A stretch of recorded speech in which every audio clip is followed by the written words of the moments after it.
Do you live in a rental where you can't paint the walls, you also can't do any sort of major or minor cosmetic changes, and really just want to bring your own style into the space? That's exactly what we're doing here today. I'll show you how to DIY a renter-friendly board and batten wall that requires no power tools, no nails, and no painting the wall.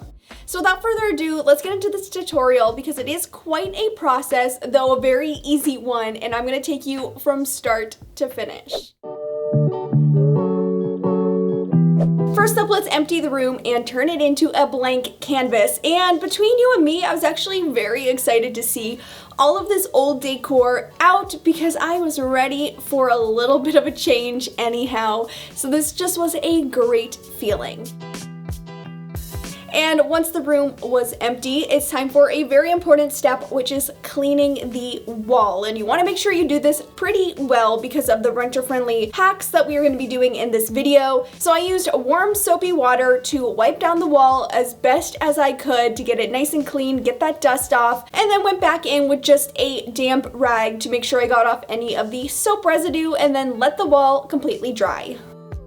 Just as important as the cleaning step is the measuring step. You want to measure your room and then measure it again just to make sure you have the exact width. This wall behind me here is just over 8 feet. It is 103¼ inches wide, and that is also taking into account the ½ inch on each side of the room that the trim around the bottom of the floor adds to that measurement. Now we're not quite to the part where we're putting the boards up on the wall yet, or are these the battens? I'm gonna have to look that up. We're not there yet, but we do have to count these boards into the measurements that we're gonna be doing for where these boards are going to be placed, and then install our renter-friendly method to change the wall color before we can put the boards up. They are 2½ inches wide. That's the priority here, and they're also 48 inches tall, plus we're gonna add another one on top, so that will add that 2½ right there. So I'm gonna have to take these measurements to figure out how these are going to be spaced out on the wall, and yeah.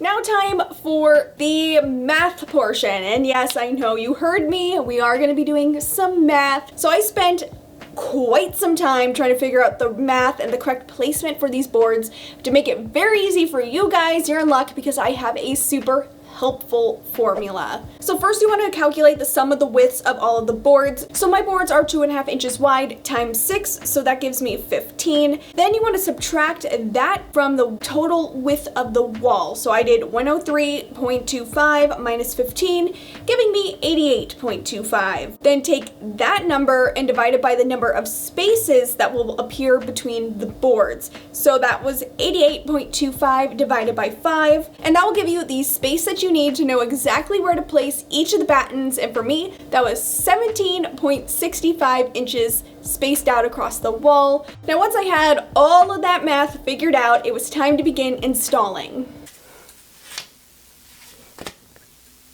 Let's do it. Okay, now it's time to begin installing. Now I don't know about you, but my past 2 landlords have not allowed me to paint the walls. I do know that some people can paint in their apartments, so my renter-friendly hack or solution for this is removable contact paper. Now I found my contact paper at Lowe's, but you can also buy it off Amazon. I will link that in the description box. I cut my contact paper down, so you know that 17.65 measurement, well, you actually want to cut the paper a little bit bigger than that. That way the boards overlap when the contact paper is on the wall. That way we're protecting the wall. We're not going to get any paint or any other DIY materials on the wall. And that also leaves some room to attach the boards onto the wall as well. So I cut my contact paper pieces to 18½ inches wide by 48½ inches tall. Again, this is all dependent on your room, your measurements, and yeah, I guess that's it. So all of my contact paper is now cut, all 5 pieces, and it is time to get it up on the wall. And I don't think this is gonna take too long. I'm gonna guess about an hour to have all these pieces up. Boy, was I being optimistic right there.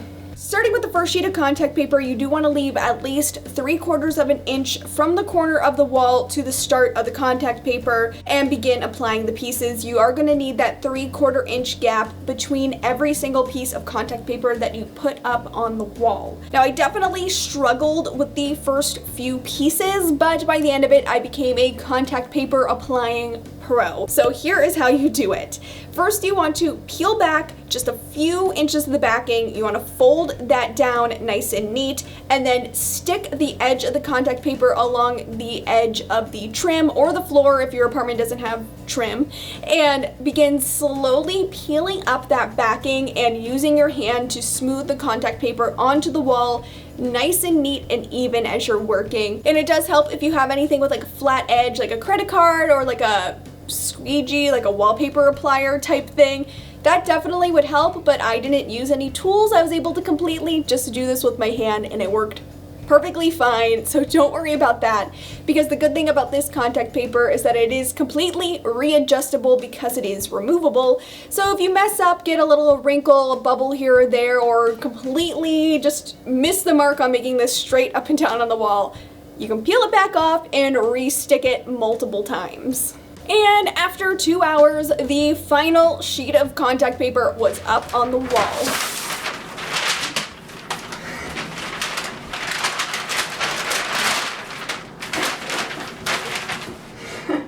With a rightful celebration indeed.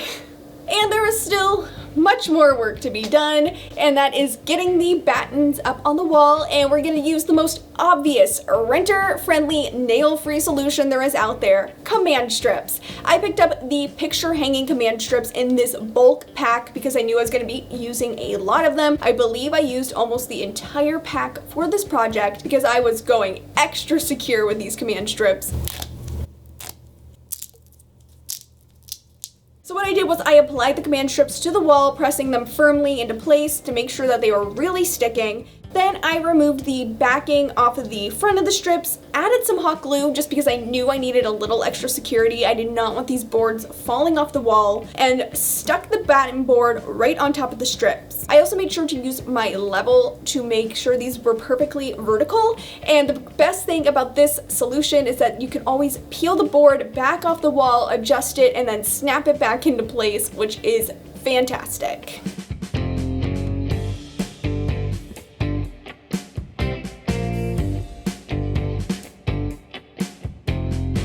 And then I repeated that entire process to apply the boards across the top. And I used the same boards. I had some 4-foot boards. Now, since my room was a little bit bigger than 8 feet, I did have to take an extra board, measure it, cut it down to size using my box miter saw. This is just a little hand saw, super cheap. I'll link the one that I have in the description box, and is a great solution if you do not have power tools like myself to still achieve great DIYs. So I just popped that little piece up in the corner right there, and I was at that point ready for a nap. Whew. That was a lot of work, but there's still more that I needed to get done for day 1. So nonetheless, I persisted and kept going. And now it's time to bring out the big guns, and by that I mean this guy right here.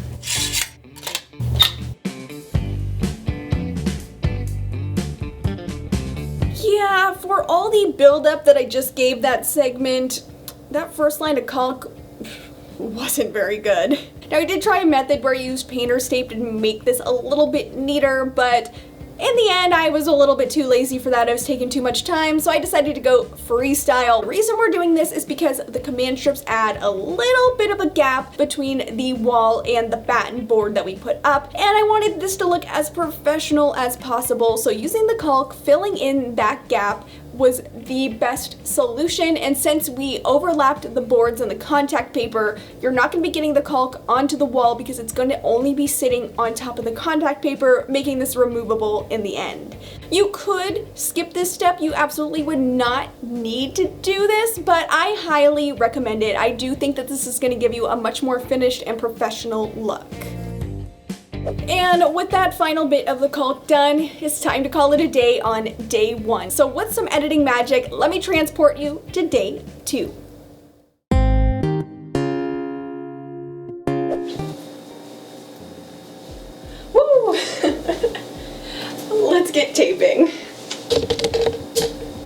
like that, it is day 2 and I'm still in the same outfit because this is the commentary. Anyway, if you're enjoying this video so far and if you want to help out my channel, the best way that you can do that is by giving this video a like. That lets YouTube know that you are enjoying this content and it helps them so they know to promote this video out to other people who might be looking for some fun, renter-friendly board and batten wall ideas.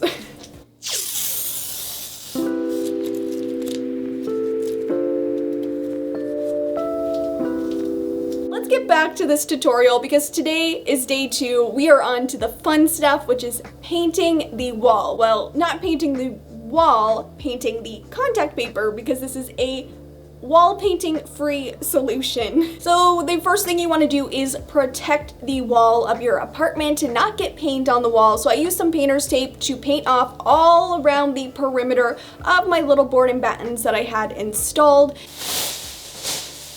And then also taped down a drop cloth along the trim and the floor to protect the trim and the carpet.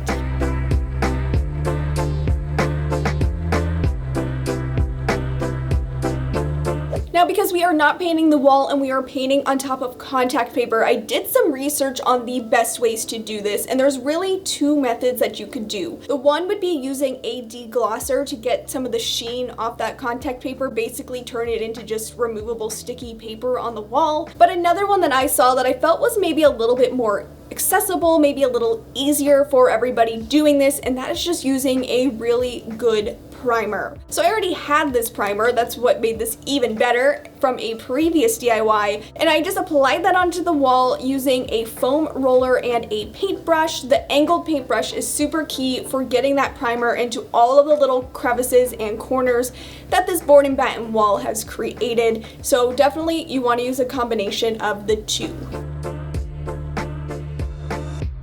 After 2 coats of primer had dried completely, it was time to move on to the fun part, which is putting the actual paint color on the wall. I went with the daring, ever so bold choice of White Gallery by Valspar.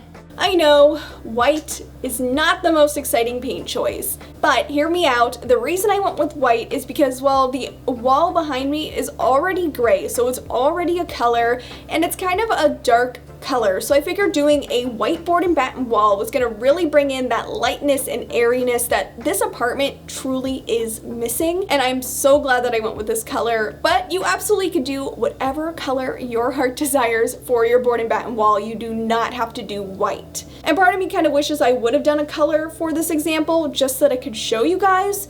Maybe I should do this again in another place in my apartment. Let me know if you want to see that. I once again used a combination of a foam roller and a regular paintbrush to apply 2 coats of the paint, letting it dry between each coat.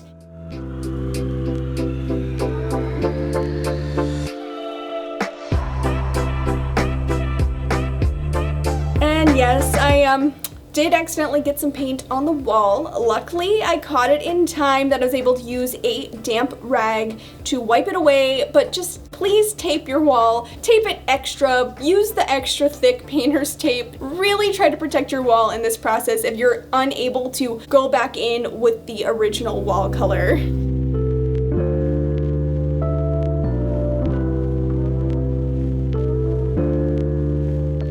And with that second coat of paint on, I was able to remove the painter's tape.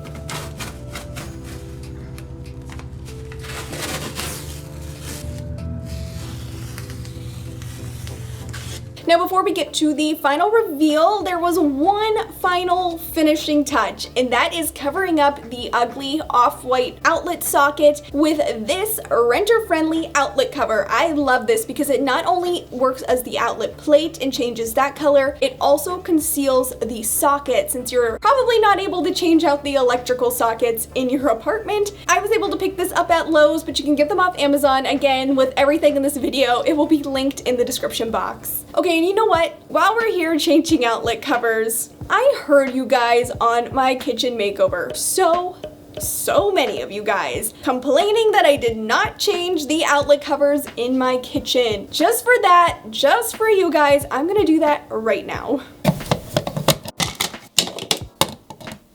Apparently that was a pretty hot button topic over outlet covers, so hopefully you all are satisfied now that I did that. Anyway, now it is time for the reveal, and make sure you stick around past the reveal because I am going to give you my final thoughts and a cost breakdown of the project. But without any further ado, it's time for me to reveal my board and batten wall in 3, 2, 1.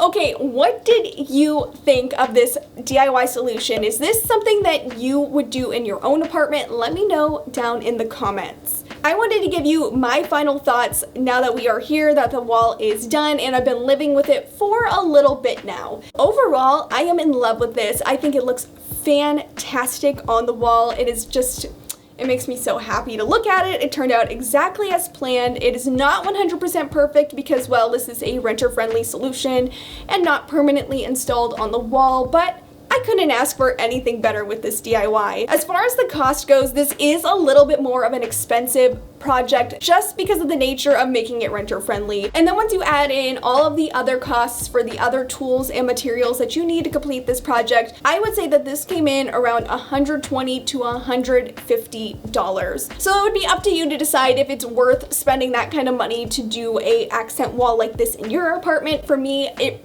really was worth that money because it just turned out great, and it really does bring some personalization into my just standard cookie cutter apartment. And now that this room is looking great, I think it is time that we do a dining room refresh, and that will be coming out really soon. Now don't forget to give this video a like, and that's everything I have for you today. Thanks so much for watching, and I'll see you in my next video. Bye!